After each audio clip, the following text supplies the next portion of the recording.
ساتھ اللہ نے ان کے پیغمبر کے صحابہ کو ملایا اور صحابہ کے ساتھ پیغمبر کی امت کو بھی ملایا، اور اسی لیے ایک حدیث ہے ان العلماء ورثۃ الانبیاء، امت کے علماء نبیوں کے وارث ہیں۔ کس بات میں وارث ہیں؟ باپ نے مال و دولت چھوڑا ہے، لاؤ ہمیں دو، نہیں، انبیاء کو تو مال و دولت چھوڑتے ہی نہیں۔ ان الانبیاء لم یورثوا دینارا ولا درہما، وہ پیچھے کیا چھوڑ کر جاتے ہیں؟ وہ پیچھے چھوڑ کر اپنا دین اور دین کے لیے محنت چھوڑ کر جاتے ہیں۔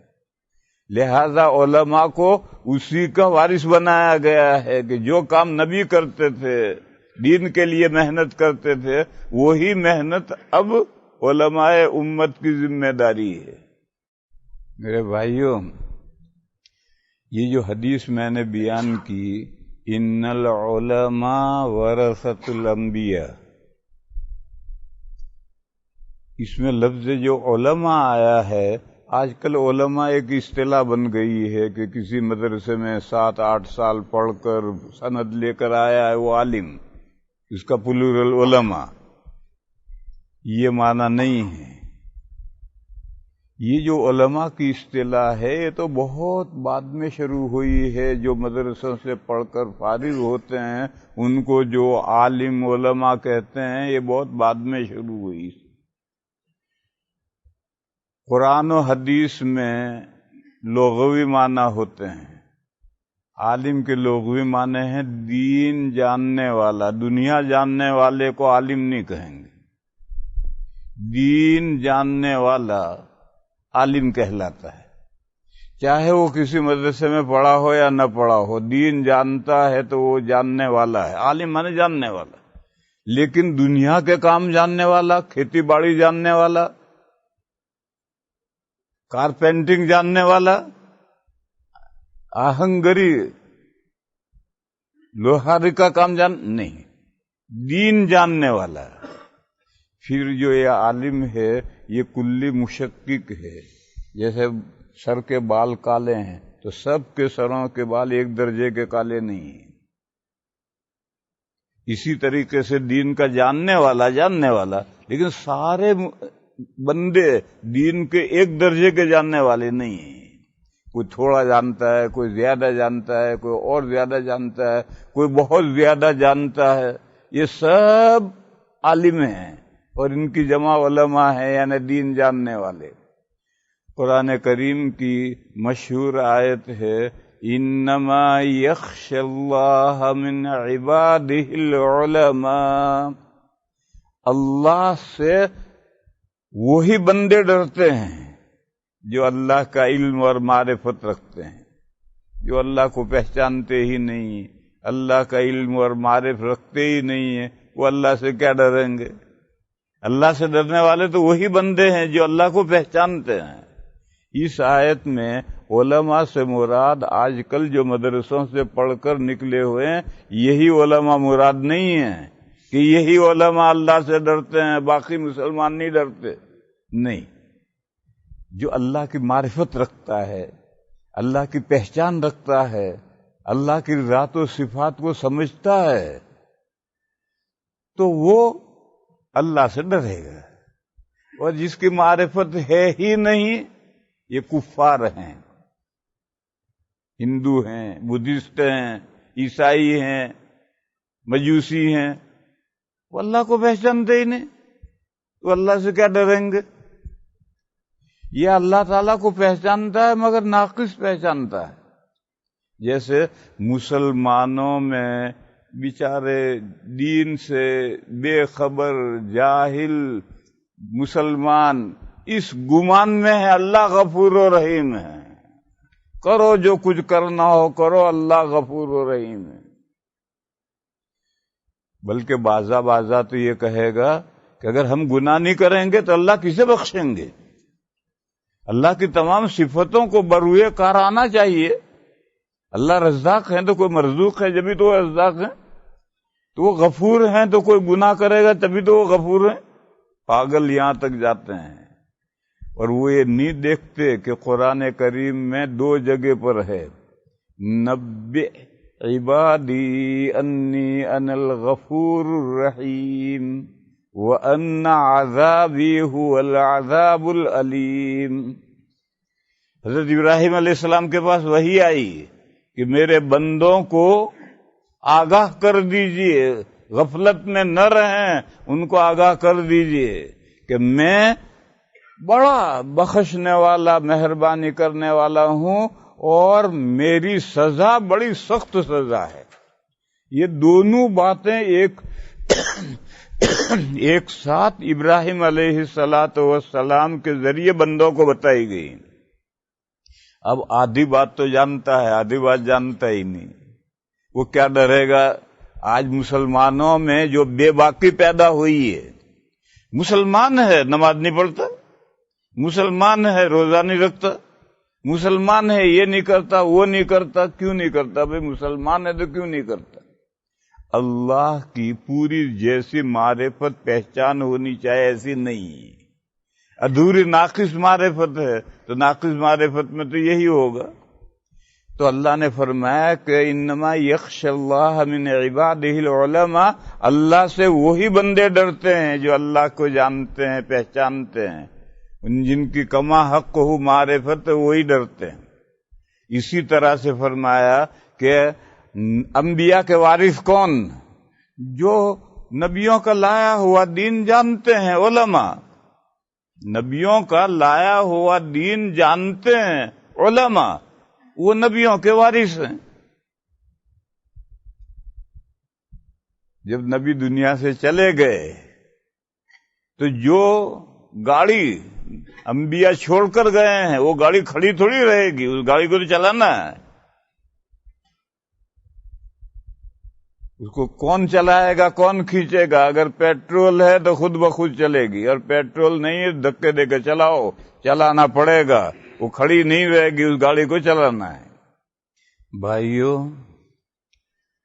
اتنی گفتگو کا حاصل یہ ہے کہ آج جو علماء کہلاتے ہیں، آیت میں اور حدیث میں وہ مراد نہیں ہے۔ دین کا ہر جاننے والا عالم ہے، کوئی چھوٹا ہے، کوئی بڑا ہے، کوئی بہت بڑا ہے، لیکن سارے دین کا جاننے والا، ادھورا جاننے والا عالم نہیں ہے۔ وہ جیسے نا مسلمان کا اللہ غفور الرحیم ہے، کرو جو کچھ اللہ بخشیں گے، یہ اللہ کی غلط معرفت ہے، رونگ معرفت ہے، یہ عالم نہیں۔ اللہ کو صحیح جانتا ہے، کامل معرفت ہے، اللہ کے دین کو صحیح طریقے پر جانتا ہے، چاہے تھوڑا جانتا ہے وہ بھی عالم ہے، زیادہ جانتا ہے وہ بھی عالم ہے، بہت زیادہ جانتا ہے وہ بھی عالم ہے، سب ہیں۔ اسی لیے نبیوں کے کام کی ذمہ داری ساری امت پر ڈالی گئی۔ فرمایا کنتم خیر امت اخرجت للناس، تم اللہ کے علم میں بہترین امت تھے۔ اللہ تمہیں لوگوں کی نفع رسانی کے لیے، فائدہ پہنچانے کے لیے وجود میں لائے ہیں۔ حضرت عمر رضی اللہ تعالی عنہ کا یہ قول حیات الصحابہ میں ہے، حیات الصحابہ۔ دوسرے حضرت جی مولانا محمد یوسف صاحب قدس سرہ کی عربی میں کتاب ہے، انگریزی میں، اردو میں سب ترجمے ہوئے ہیں۔ اس کے پہلے باب میں وہ آیتیں جمع کی ہیں جن میں صحابہ کی فضیلت ہے، حیات الصحابہ ہے، صحابہ کی لائف۔ تو پہلے باب میں وہ آیتیں ساری جمع کی ہیں جس میں صحابہ کے فضیلت ہے۔ دوسرے باب میں وہ حدیثیں ہیں جن حدیثوں میں صحابہ کی فضیلت ہے۔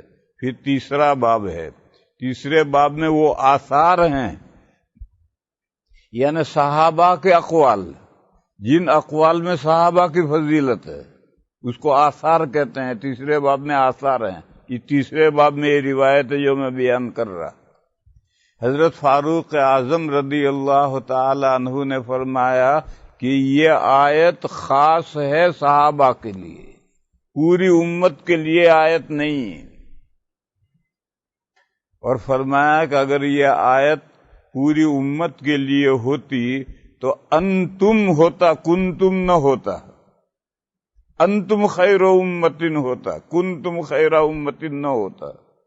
انتم اور کنتم کا فرق عربی کا ہے، وہ میں نہیں سمجھا رہا، اور حجت اللہ کی میں نے شرح لکھی ہے رحمت اللہ الواسعہ، اس میں اس کا فرق سمجھایا ہے کہ کنتم اور انتم میں کیا فرق ہے، ابھی نہیں سمجھانا۔ حضرت عمر فرماتے ہیں کہ اگر ہول امت، پوری امت آیت کا مصداق ہوتی تو کنتم نہ ہوتا، انتم ہوتا۔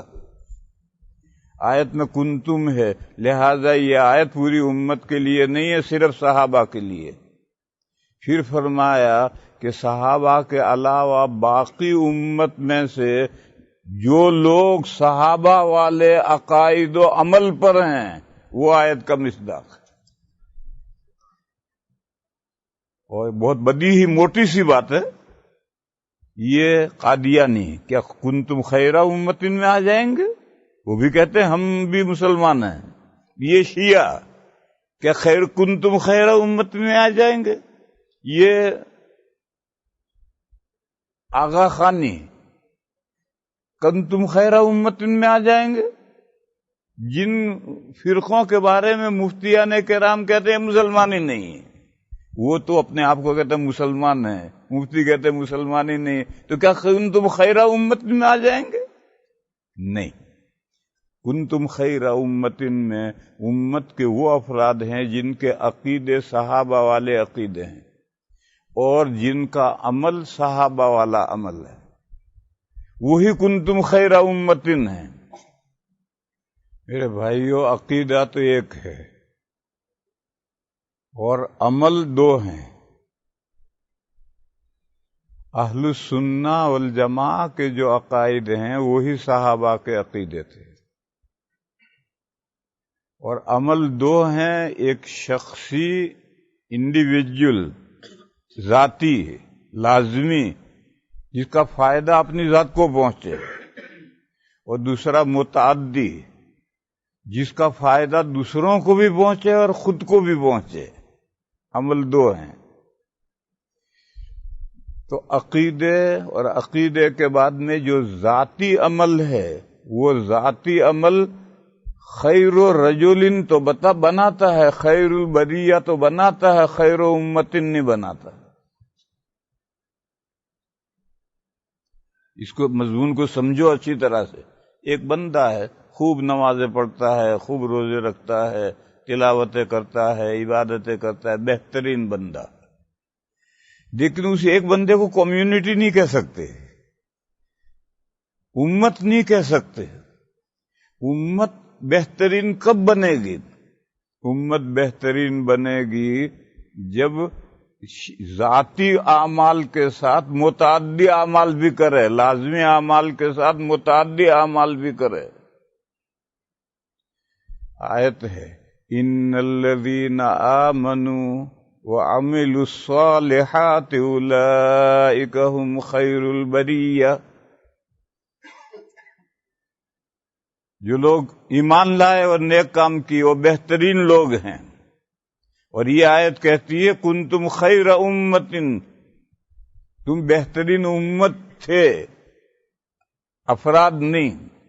اچھا، بہترین امت کس بنیاد پر تھے؟ اخرجت للناس، لوگوں کے فائدہ پہنچانے کے لیے تمہیں وجود میں لایا گیا ہے۔ اس سے معلوم ہوا کہ امت، کمیونٹی بہترین اس وقت بنے گی جب وہ ذاتی اپنی ذات کے لیے ہی عمل نہ کرے، دوسروں کے لیے بھی عمل کرے، دوسروں کے لیے بھی محنت کرے، تب وہ بہترین کمیونٹی بنے گی، بہترین امت بنے گی۔